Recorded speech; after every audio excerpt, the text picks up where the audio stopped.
Hoje a gente vai mergulhar de cabeça numa das histórias mais dramáticas da mitologia clássica.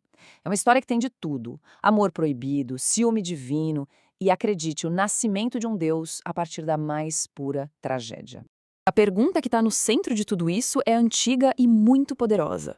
O que acontece quando a fronteira entre o que é divino e o que é mortal simplesmente se apaga por causa do amor? A resposta, como a gente vai ver, bem, é literalmente explosiva. E é aqui que a nossa história começa. Bem no meio de um romance secreto, um romance que desafia a ordem natural das coisas. É uma paixão avassaladora entre o poder supremo do Olimpo e a fragilidade humana. De um lado, a gente tem Semele, uma princesa mortal, completamente entregue a um amor que a deixa em êxtase. Do outro, Júpiter, o rei dos deuses, seu amante secreto. A diferença de poder entre eles, né, é gigantesca. E é exatamente essa assimetria que vai ser o estopim de toda a tragédia. A inocência da Semele chega a ser comovente. Ela acorda, sabe, ainda sentindo o toque de um deus e vai toda feliz contar para sua criada, Beroe, sem ter a menor noção do perigo que está rondando. Para ela, naquele momento, o mundo era simplesmente perfeito. É claro, em toda grande história de traição, sempre tem alguém observando, e nesse caso é ninguém menos que Juno, a esposa de Júpiter. E ela não tá só de olho, não. Ela tá ali, bem perto, e já tá maquinando tudo. A felicidade de Semele é a prova viva da infidelidade do marido dela. Mas a Juno não é de Zara à força bruta. O plano de vingança dela é muito mais sutil e, eu diria, muito mais cruel.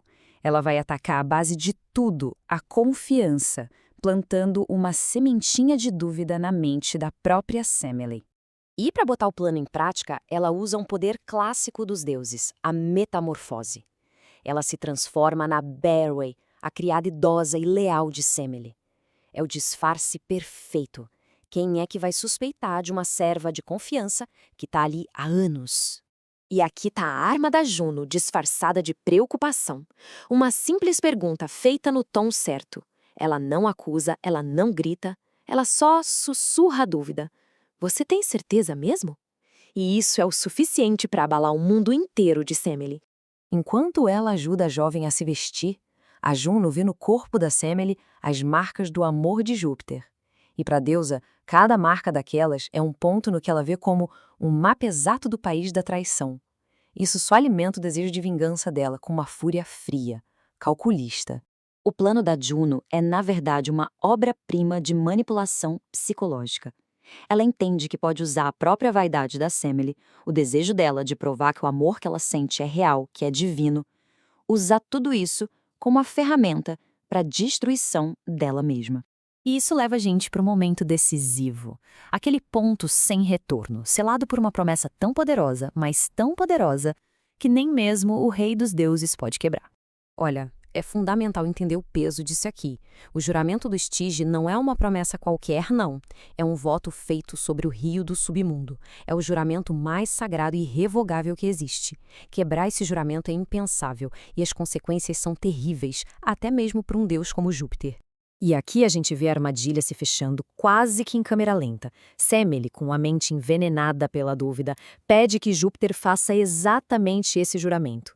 Ele hesita, ele sabe que é um risco absurdo, mas talvez cego de amor ou de arrogância, quem sabe, ele cede, ele jura. E com essa única palavra, o destino dela é selado.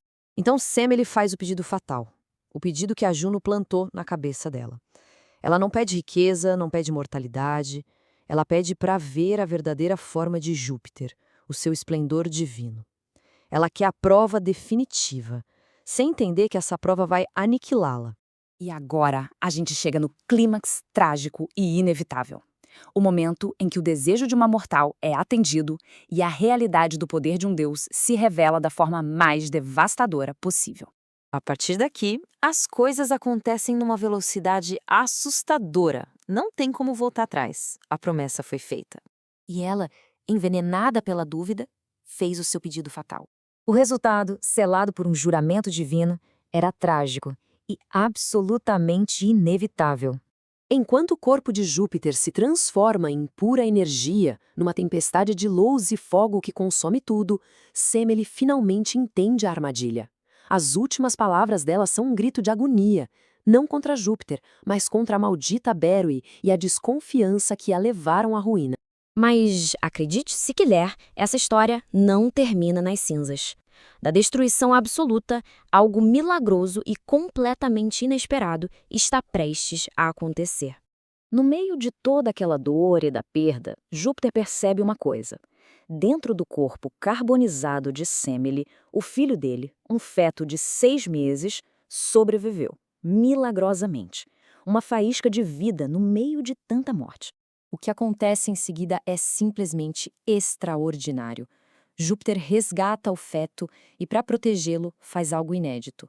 Ele costura o bebê em sua própria coxa, transformando seu corpo num tipo de útero divino. Ele mesmo completa a gestação até que Baco esteja pronto para nascer. E é isso que torna essa história tão fundamental. Baco, ou Dionísio, se torna uma divindade única. Ele é o 2 vezes nascido, uma vez do ventre da mãe mortal e a outra da coxa do pai divino. Ele acaba virando uma ponte entre o mortal e o imortal. Um Deus que carrega em si a experiência da morte e do renascimento antes mesmo de vir ao mundo. E no final fica aquela pergunta no ar, né? O que é que realmente moveu as peças nesse tabuleiro? Foi a vingança calculada da Juno? A trágica ingenuidade da Semele? Ou tudo isso era só o destino, traçando um caminho de morte e renascimento para criar um Deus que pudesse entender tanto o êxtase divino quanto a fragilidade humana?